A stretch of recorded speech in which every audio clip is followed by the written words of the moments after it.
여러분, 2년 전에 뵙고 또 다시 이렇게 만나 뵙게 돼서 정말 반갑습니다.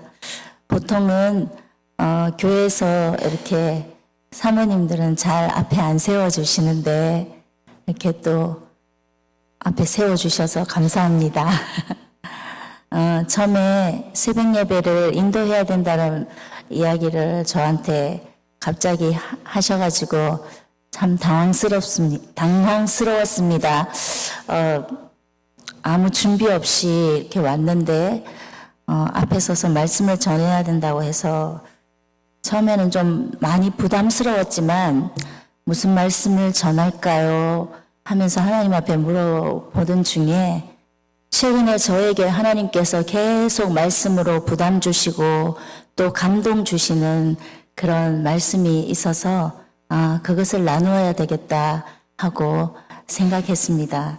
그래서 선교 보고라기보다는 어제 저희 목사님 통해서 이제 하나님의 하신 일들을 여러분들이 다 들으셨기 때문에 저는 선교지에서 느낀 어떤 심적인 어떤 변화 그런 것들에 대해서 잠깐 말씀 가운데서 나누기를 원합니다.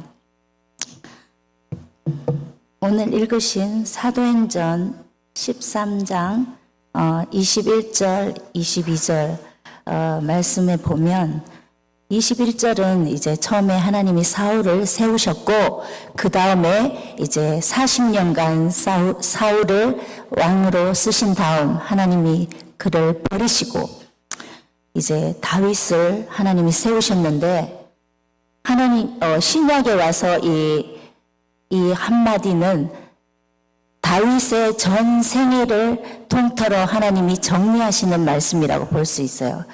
그러면서 증거하여 가라사대 다윗을 왕으로 세우시고 증거하여 가라사대 내가 이새의 아들 다윗을 만나니 내 마음에 합한 사람이라 이렇게 했습니다. 여러분이나 저나 하나님을 사랑하고 하나님의 자녀된 사람들은 누구나 하나님 마음에 합한 사람이 되기를 소망합니다. 그렇죠? 예. 제가 확신하기는 여러분 모두가 다 하나님 마음에 합한 사람, 그런 사람이 되기를 소원하는 줄 압니다. 저 또한 그런 소원을 가지고 정말 하나님 마음에 들고자 하나님 마음에 합한 사람으로 살고자 정말 소원하고 살았습니다. 하나님 마음에 합한다는 것은 무슨 말일까요? 하나님의 마음에 들다, 하나님의 인정을 받다 이렇게 이해해도 괜찮겠죠. 그렇습니다.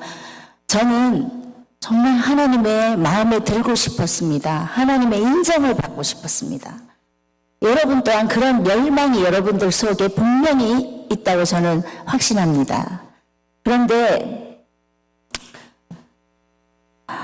많은 경우 우리가 하나님의 인정을 받으려고 하나님의 마음에 합하려고 하는 이러한 모든 행위들이 결국에 가서 나의 의, 자기 의로 자기도 모르는 사이에 변해버리는 그러한 것을 우리는 경험하게 됩니다. 저 또한 어릴 때부터 모태신앙으로 교회에서 어릴 때부터 주일학교 다니면서 주일 한 번도 안 빠지고 주일학교 2학년 때부터 열심히 어린이 성가대하고 자라면서 교사하고 정말 늘 어른들의 칭찬을 받으면서 그렇게 자랐습니다. 주일날 안 빠지고 성경 열심히 읽고 예배 잘 드리고 교회 가서 봉사 잘하고 이렇게 하는 것이 하나님 마음에 합하는 것, 하나님이 기뻐하시는 것이라고 생각했습니다. 물론 이 모든 것들, 하나님 마음을 기쁘게 해드리려고 하는 이 모든 우리의 행위들이 절대 나쁜 것이 아닙니다. 그런데 그런 생활을 하면서 사람들의 칭찬을 받고 인정을 받으면서 어느 틈엔가 나는 정말 믿음이 좋은 사람이야. 자기도 모르는 사이에 그런 자기 의에 젖어들어 있었습니다. 그리고 더 사람들의 인정을 받으려고 금식도 하고 여러 가지 정말 하나님 앞에서 내가 하나님의 은혜에 감사해서 한다기보다는 나는 이렇게 하나님 앞에서 믿음 생활 잘하는 사람이야. 그런 것을 내보이는데 더 집중하는 그런 삶을 살고 있었습니다. 그렇게 살고 있는지 알지도 못하고 지나가고 있을 때 한번 저의 영적인 그런 위치를 처절하게 볼 수 있는 그런 계기가 됐는데 대학교 입시를 실패했습니다. 전 정말 사람들의 칭찬을 받으면서 실패라고는 경험하지 못하고 인정받으면서 그렇게 살고 학교에서도 늘 상위권에 있었기 때문에 대학에 떨어진다는 건 꿈에도 상상도 하지 못했습니다. 그런데 대학 입시를 떨어지고 나서 저는 하늘이 무너지는 것 같았습니다. 그리고 그 다음날 새벽 예배를 갔는데 목사님께서 그날 새벽 예배 때 탕자 이야기를 해주시는데 저는 평생 동안 둘째 아들이 탕자라고 생각했습니다. 하나님 아버지 품을 떠나서 자기 마음대로 살았던 그 탕자, 둘째 아들이라고 생각했습니다. 저는 탕자가 아니고 탕자가 절대 아니라고 생각했습니다. 그런데 그날 새벽 예배 때 목사님께서 큰아들 이야기를 해주셨습니다. 아버지 집에 살면서 아버지의 모든 것을 누리면서 하나님의 품을 한 번도 떠나지 않고 교회 안에서 신앙생활 열심히 하면서 그러나 아버지의 마음을 깨닫지 못하는 하나님의 마음을 깨닫지 못하는 그 큰아들이 진짜 탕자라는 말씀을 해주셨습니다. 그때 저는 제가 그 큰아들이고 탕자인 것을 정말 그때 깨닫게 됐습니다. 그래서 하나님 앞에 회개하면서 하나님 그렇습니다. 제가 탕자입니다. 제가 바리새인입니다. 하나님의 마음을 알지 못한 그 큰아들, 다른 사람은 둘째 아들이라고 탕자라고 마음속으로 정죄하면서 그렇게 살았던 제가 탕자입니다. 그때 제가 저의 모습을 발견했습니다.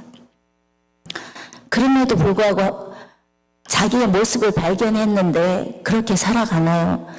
선교지로 나가서 하나님 은혜로 나가서 정말 20년이란 세월을 살아오면서 또 하나님 앞에 인정받으려고 이렇게 저렇게 이 모양 저 모양으로 발버둥 치면서 살았습니다.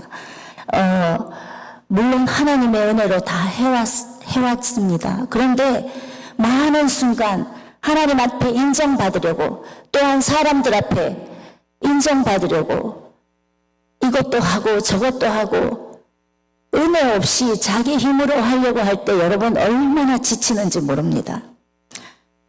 그래서 선교지로 가 있으면 물론 선교 보고도 해야 되고 한국교회 편지도 써야 됩니다. 그런데 이것도 했습니다. 저것도 했습니다. 하는 게 있어야지 보고를 할 것이 아닙니까? 여러분 선교 후원금 보내는데 하는 일 없이 놀고 있으면 후원금 보내주시겠습니까? 그러니까 선교사들에게는 그러한 부담감이 늘 있는 것입니다. 그래서 하나님 앞에 합한 사람, 하나님 기쁘시게 하는 사람이 되는 그런 열망도 있었지만 또 한켠에는 한국교회에 보고해야 되는 부담감 또한 없지 않았습니다. 그런 이런저런 이유로 정말 이 모양 저 모양으로 열심히 한다고 그렇게 사역을 했지만 어느 순간에 사역이 주인이 되고 어느 순간인가 내 마음에 기쁨이 없는 것을 깨달았습니다. 그리고 너무 많은 것을 하는데 눈에 보이는 결과가 없었습니다. 옆 주변을 돌아보면 다른 선교사님들은 건물이 올라가고 결과가 보이는 것 같은데 저희들은 첫 해에 그렇게 저희 목사님 어저께 말씀하신 것처럼 첫 해에 교회를 짓다 실패하고는 어린이 사역을 시작해서 하다 보니까 어린이 사역, 말씀 사역은 금방 눈에 보이는 결과가 없었습니다. 그래서 한국교회에서는 다 그런 건 아니지만 도대체 뭘 하고 있나? 교회도 안 짓고 그런 식으로 반응할 때 정말 마음이 힘들었습니다. 그래서 이 모양 저 모양으로 열심히 한다고 하지만 어떤 눈에 보이는 결과물이 보이지 않을 때 정말 좌절될 때가 많았고, 그래서 하나님 앞에 무릎 꿇고 막 하소연하고 심신이 지친 상태로 하나님 앞에서 울부짖을 때 어느 때 하나님께서 마태복음 11장 28절 말씀을 저에게 주시면서 이렇게 말씀하셨습니다. 수고하고 무거운 짐을 진 내 사랑하는 딸아, 내 안에서 쉬어라. 네가 뭘 그렇게 열심히 하고 이리 뛰고 저리 뛰고 내 인정받으려고 그렇게 하지 않아도 너 존재, 그 존재 자체만으로 내가 너를 기뻐한다. 하나님이 그렇게 위로해 주시고, 사람들이 뭐라 하든지 너는 내 딸이고 너 그 수고하고 무거운 짐 다 내려놓고 내 안에로서 그냥 쉬어라. 그렇게 하나님 말씀하셨습니다. 여러분, 한 사람 한 사람 하나님 앞에 그런 존재입니다. 교회에서 봉사하고 또 성가대하고 열심히 하는 거 정말 중요합니다. 그러나 그것이 하나님 앞에 인정받고 하나님 나 이렇게 하고 있어요, 좀 알아주세요, 그렇게 할 때는 우리 안에 기쁨이 사라집니다. 하나님은 여러분 한 사람 한 사람 그 존재 자체로 인해서 너무 기뻐하십니다. 여러분 한 사람 기뻐하시면 내 옆에 있는 집사님, 장로님, 목사님 그 한 사람 한 사람을 향해서도 하나님은 너의 존재를 내가 기뻐한다고 그렇게 말씀하십니다. 그래서 우리가 열심히 봉사하고 충성하면서 그렇게 못하는 사람들을 향해서 마음속으로 정죄하고 또 자기가 그렇게 못할 때 죄책감 느끼고 하는 그 모든 수고하고 무거운 짐에서 벗어나고 하나님 안에서 자유하기를 원하십니다. 하나님은 여러분 한 사람 한 사람을 너무 귀하게 여기시고 그 존재 자체를 기뻐하십니다. 얼마나 위로가 되는 말씀인지 모르겠습니다. 그렇게 하나님의 마음에 들려고 노력하지 않아도, 내가 뭘 열심히 하지 않아도 그렇게 하는 것이 하나님 마음에 들고 하나님 마음에 합한 사람이 되는 것이 아니란 것을 깨닫게 됐습니다.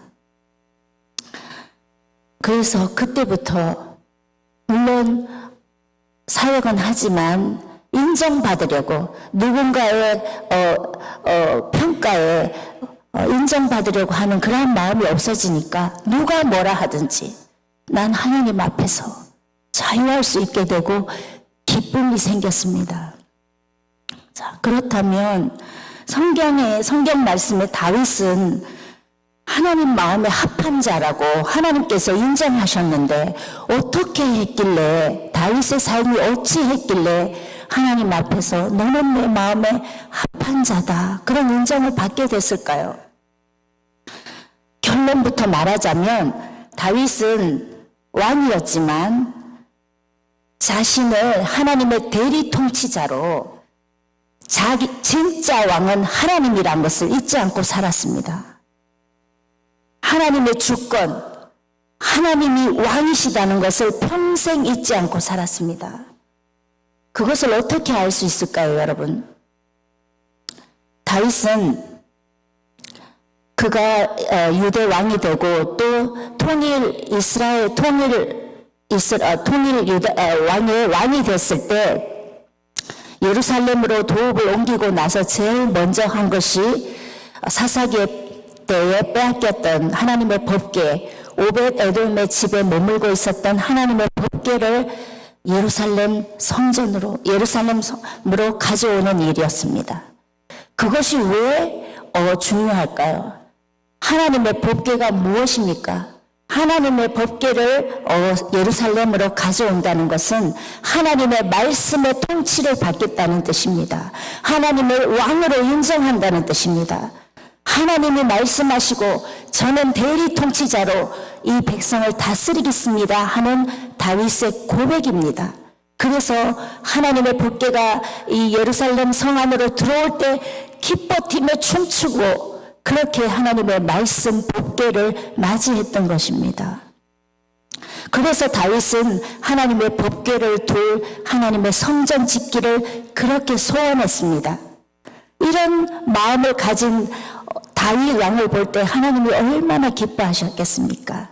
그래서 다윗 왕이 하나님, 저는 이렇게 아름다운 궁전에서 새로 지은 궁전에서 사는데 하나님의 법궤가 아직 성막 안에 있습니다. 제가 하나님의 법궤를 둘 성전을 짓고 싶습니다 했을 때 하나님은 다윗의 그 마음을 알았습니다.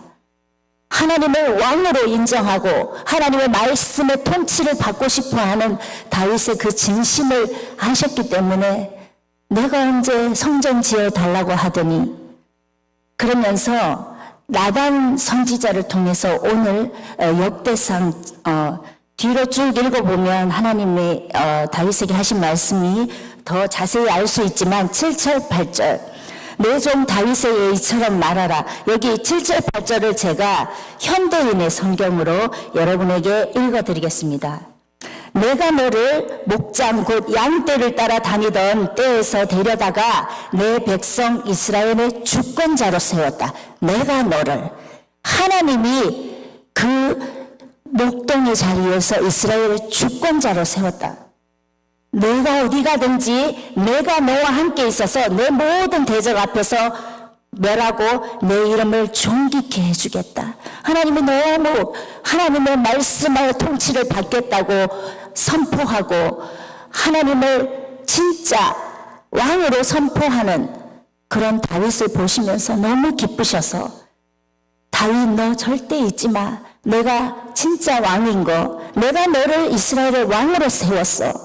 내가 너의 모든 대적을 물리치고 왕으로 세워주었다는 거 잊지 마. 그렇게 하면 내 이름을 존귀하게 해주겠어. 그리고 내 왕위를 영원히 견고하게 해주겠다고 하나님이 약속하셨습니다. 다윗은 그 하나님의 약속을 굳게 믿었고 평생 동안 하나님의 왕권, 하나님의 주권을 인정하며 살았습니다.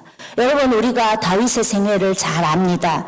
다윗의 전 생애를 크게 한 세 가지로 나눠보면 외롭게 시골 구석에서 양을 치던 외로운 목동의 시절이 있었고, 또 하나님의 부름을 받아 기름은 부음을 받아서 왕으로 세움을 입었지만 사울 왕의 시기를 받아 도망다니면서 굴과 광야로 쫓겨다니면서 두려움과 배고픔과 많은 환난의 시기를 지나던 훈련의 시간이 있었습니다.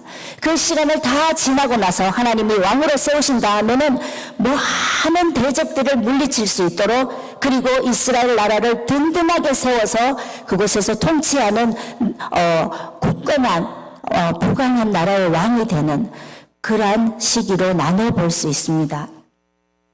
여러분, 우리의 인생도 다르지 않다고 생각합니다.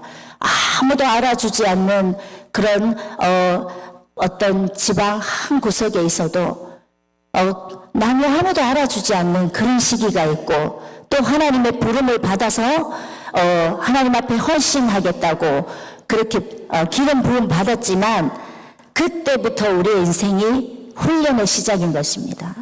많은 하나님의 훈련의 시간이 있습니다. 정말 다윗이 하나님의 마음에 합한 자라고 우리가 말할 수 있는 것은, 다윗이 하나님의 왕권을 인정했다는 대표적인 예는, 다윗이 그 사울을 피해서 도망다니면서 다닐 때 2번이나 사울을 죽일 기회가 있었습니다. 얼마나 살벌하고 두려움의 연속이었겠습니까? 자기를 죽이려고 쫓아다니는 사울. 할 수만 있다면 하나님이 주신 그 전례의 찬스라고 생각할 수 있는데, 그를 죽이고 그 고난의 시간을 끝내고 싶었을 것입니다.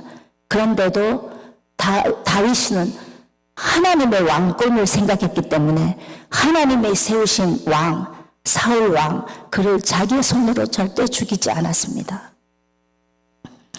그것을 볼 때 다윗은 어떤 순간에도 하나님의 왕되심을 잊지 않고 살았습니다. 여러분, 내가 힘이 없을 때, 외로운 시간을 보낼 때 하나님의 왕되심을 믿고 그분을 바라보는 것 그렇게 어렵지 않습니다.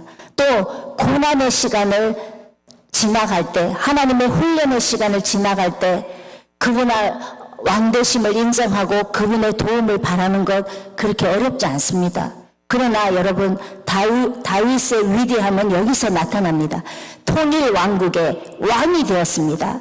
하나님께서 도와주셔서 모든 주변의 나라들을 다 무찌르고 견고하고 튼튼한 그러한 나라의 왕이 됐을 때에도 다윗은 하나님의 주권을 늘 잊지 않고 진짜 통치자는 하나님이시라는 것을 잊지 않고 살았습니다. 여러분, 정말 잘 나갈 때 내가 아무런 걱정 없이 하나님의 축복을 받아서 정말 아무런 걱정 없이 살아갈 때, 그때에도 하나님의 주권을 인정하고 하나님의 왕되심을 인정하고 그렇게 살기란 정말 어렵습니다. 그렇기 때문에 다윗이 위대한 것입니다. 왕이 된 그 순간에도, 아무런 걱정이 없는 그 순간에도 하나님을 인정했습니다. 그것을 어디에서 볼 수 있을까요? 사람은 다 똑같아서 편안하게 되고 아무런 걱정이 없었으면 죄를 짓게 됩니다. 다윗 또한 다르지 않았습니다. 이제 나라가 부강해서 자신이 전쟁에 나가지 않아도 다 잘 돌아갑니다. 요압 장군을 전쟁터에 보내놓고 다윗이 편안하게 쉬고 있을 때 바세바의 아름다운 모습을 보고 죄에 빠지게 됩니다. 그런데 다윗이 위대한 것은 그것을 처음에는 숨기려 하죠. 그러나 나단 선지자가 와서 그의 죄를 지적할 때 왕으로서 그 입을 다물게 하고 그를 죽일 수도 있었지만 그는 하나님의 왕권을 인정하고 하나님이 진짜 왕이신 것을 알았기 때문에 자신의 마음을 찢는 그러한 진짜 회개를 하고 하나님 자신의 죄를 고백합니다. 우리 모두는 하나님 앞에서 죄인이고 아담 이후에 우리 인간은, 하나님을 떠난 우리 인간은 계속해서 하나님의 자리를 넘봅니다.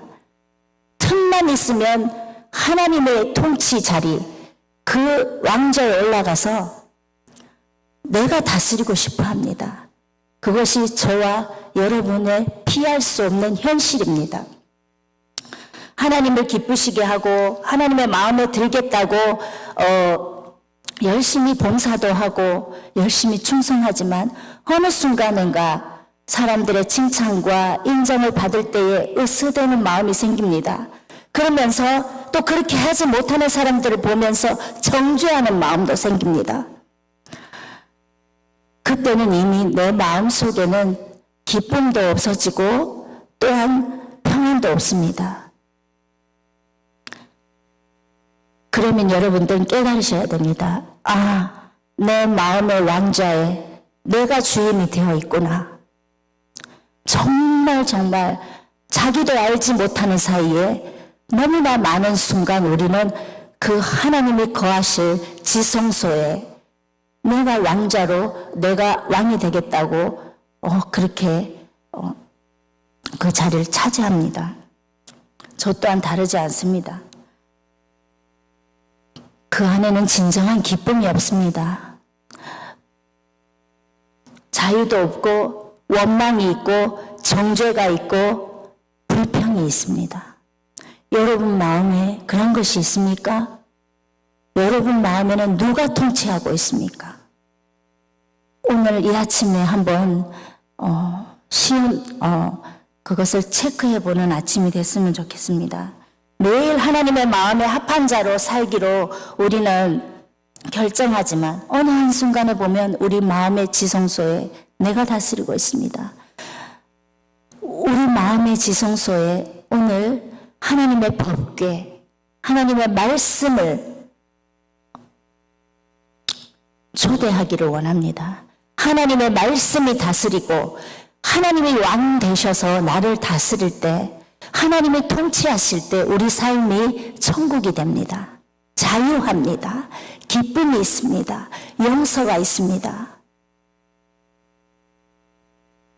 선교지에서 한 20년 이렇게 살아오면서 저희에게는 정말 아무도 알아주지 않는 것 같은 시골 다윗이 목자로 외로운 시절을 보냈을 때처럼 그러한 시기가 있었습니다. 그때 하나님을 바라보는 것 당연한 거죠. 하나님을 바라보아야지만 살 수 있으니까. 그런데 또 많은 훈련의 시간이 있었습니다. 그때 하나님 당신이 왕이십니다. 그렇게 인정하는 것 어렵지 않았습니다. 왜냐하면 하나님을 바라봐야지만 살 수가 있었기 때문입니다.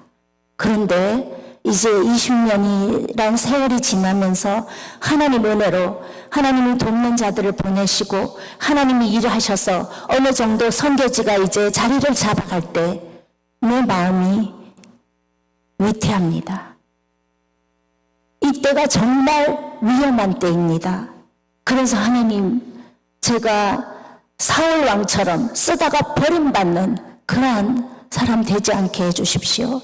솔로몬 왕처럼 하나님이 많은 것을 주셔서 누렸는데, 처음에 순수한 마음으로 섬겼는데 하나님이 주신 것 가지고 누리다가 그것이 우상이 되어서 마지막에 버림받는 그러한 사람 되지 않게 해주십시오. 그것이 우리의 기도가 되었습니다. 여러분, 어느샌가 모르게 내 생각, 내 경험, 내 지식, 내 욕심, 그것이 하나님의 왕좌에 올라앉아서 주인처럼 행세할 때가 많습니다. 잠깐 자칫 한눈 팔면 금방 그 자리에 올라가서 내 생각대로 다스리고 있는 저를 봅니다. 누군가 이렇게 선교 오시는 분들이 저에게 물었습니다. 선교사님, 선교지에 살면서 뭐가 제일 힘드세요? 그렇게 물었습니다. 그래서 제가 한번 생각해 봤습니다. 뭐가 제일 힘들까? 그때 제가 그렇게 대답했습니다. 내가 제일 힘듭니다. 내 자신이 제일 힘듭니다. 왠지 아십니까? 조금만 방심하면 금방 하나님의 자리에 올라가서 내가 다 한 것처럼, 내가 잘한 것처럼 나를 드러내는 마음이 있고, 그렇게 하지 못하는 사람들 보면서 마음으로 정죄하는 그런 모습이 내 안에 있어서, 그런 나를 바라보면서 하나님 앞에 또 다시 나를 바로 세우고 하루에도 수십 번 하나님의 자리를 넘보는 나 자신을 볼 때마다 내가 제일 괴롭고 나 때문에 제일 힘듭니다. 그렇게 말했습니다. 여러분, 선교지에서 제일 첫 번째 선교지가 무엇인지 아십니까? 선교사 자신입니다. 선교사 자신이 하나님의 통치를 받지 않으면 아무리 많은 일을 한들 그것이 다 소용이 없습니다. 하나님의 마음에 합한 자는 하나님의 통치를 받고, 하나님 당신만이 왕이십니다. 하나님 말씀이 나를 다스려 주십시오. 매일 그렇게 하나님의 왕권을 인정하고 하나님의 통치를 받는 사람, 그 사람이 하나님의 마음에 합한 사람입니다. 여러분들이 선교지를 위해서 기도해 주실 때 이제는 하나님 사역 잘하게 해주십시오. 물론 그것도 중요합니다. 그런데 지금부터는 저희를 위해서 기도해 주실 때 하나님, 선교사님이 날마다 때마다 순간마다 하나님의 말씀의 통치를 받고 성령의 통치를 받아서 매 순간 하나님 앞에 서 있게 해주십시오. 그 기도해 주시기 원합니다. 우리가 하나님 앞에 서 있기만 하면, 하나님의 말씀의 통치를 받기만 하면 우리는 천국을 살 수 있고 하나님의 일은 하나님이 하십니다. 여러분의 삶도 마찬가지입니다. 매 순간 하나님, 내가 오늘 내 마음의 지성소에 하나님을 왕으로 모시기를 원합니다. 내 마음의 지성소에 있는 모든 더러운 것 다 예수님의 보혈로 오늘 씻어주시고, 하나님의 법궤를 내 마음에, 하나님의 말씀을 내 마음에 모시기를 원합니다. 하나님이 내 진짜 왕이십니다. 나를 통치해 주십시오. 그렇게 매일 하나님의 왕권을 인정하고 사는 여러분 되시기를 간절히 원합니다. 우리가 그렇게 하나님의 왕권을 인정하고 살아갈 때 하나님 안에서 자유가 있고 기쁨이 있고 용서가 있고 천국을 맛보며 살 수 있습니다. 정말 많은 크리스찬들이 하나님의 마음을 기쁘게 한다고 하나님 마음에 합한 자 되기를 원하면서 일을 합니다. 많은 일을 합니다. 그것이 나쁜 것이 아닙니다. 하나님의 일을 하는 건 정말 중요한데, 그런데 그 일이 나를 드러내는 자기 의를 드러내는 소재가 되면 안 됩니다. 하나님의 은혜가 너무너무 감사해서 나를 매 순간 통치해 주시는 하나님의 은혜가 감사해서 정말 사랑으로 섬기는 그러한 봉사와 섬김이 되어야 될 것입니다. 오늘 저와 여러분에게 하나님 주신 말씀, 내가 진짜 왕이야. 내가 진짜 왕이야. 너를 지금까지 이때까지 있게 해준 내가 너의 주권자야. 너가 그걸 지키면서 살 때 너 자손 대대로 경건한 자손들이 이어지지 않는 그러한 복을 주겠다고 다윗에게 약속하신 그 약속이 저와 여러분의 약속이 되기를 원합니다. 그것은 정말 힘듭니다. 우리는 육신을 입고 죄성을 가지고 살아갔기 때문에 매일 말씀의 통치를 받지 않으면 어느 순간인가 하나님의 자리에 올라가서 있습니다. 오늘 이 새벽에 여러분, 우리가 하나님 앞에 기도하기를 원합니다. 하나님, 그렇습니다. 내 마음은, 정말 내 마음은 하나님 기쁘게 해드리기를 원합니다. 그래서 봉사도 하고, 그래서 하나님 앞에 충성하는데, 나도 모르는 사이에 내가 다 한 것처럼 나를 드러내기를 원하고, 또 그렇게 못하는 사람들 정죄할 때가 너무 많았습니다. 하나님 용서해 주시고, 이 순간부터 하나님의 법궤, 하나님의 말씀을 내 마음속에 하나님 모십니다. 매 순간 나를 다스려 주셔서 내 남은 일생이 하나님의 왕권, 주님의 통치를 늘 선포하고 그 하나님의 통치를 받는 내 일생이 되게 해주십시오. 그래서 매일의 내 삶이 그 하나님 안에 있으면서 천국을 맛보는 그런 삶이 되게 해주십시오. 그렇게 오늘 기도하는 아침이 됐으면 좋겠습니다. 다 같이 기도하겠습니다. 좋으신 하나님 아버지, 우리를 하나님의 자녀 삼아주시고 하나님의 통치 안에 살면서 하나님의 나라 천국을 맛보며 살기를 원하셨습니다. 그래서 아담에게 그 모든 통치권을 주시면서 너가 다 다스려라. 그런데 너 하나 기억해라. 내가 왕이야. 그런데 우리는 하나님 아담 이후에 너무나 많은 순간 내가 왕이 되려고 하고 살았습니다. 하나님 용서해 주시옵소서. 우리는 우리 힘으로 이 유혹을 뿌리치지 못합니다. 하나님의 말씀이, 하나님의 법궤가 이 시간 우리 각자의 마음에 좌정하시고 우리의 생각과 마음과 우리의 삶을 다스려 주셔서 하나님의 통치를 받으면서 하나님 나라를 경험하면서 기뻐하고 자유하고 용서하고 사랑하면서 그렇게 살아갈 수 있는 우리의 삶이 되게 해주시기를 간절히 원합니다. 그렇게 할 때 믿지 않는 사람들이 우리의 이 복된 삶을 보고 천국을 누리는 삶을 보고 하나님의 교회로 걸어 들어오는 놀라운 역사가 있도록 하나님 도와주시기를 간절히 원합니다. 예수님의 이름으로 기도했습니다. 아멘.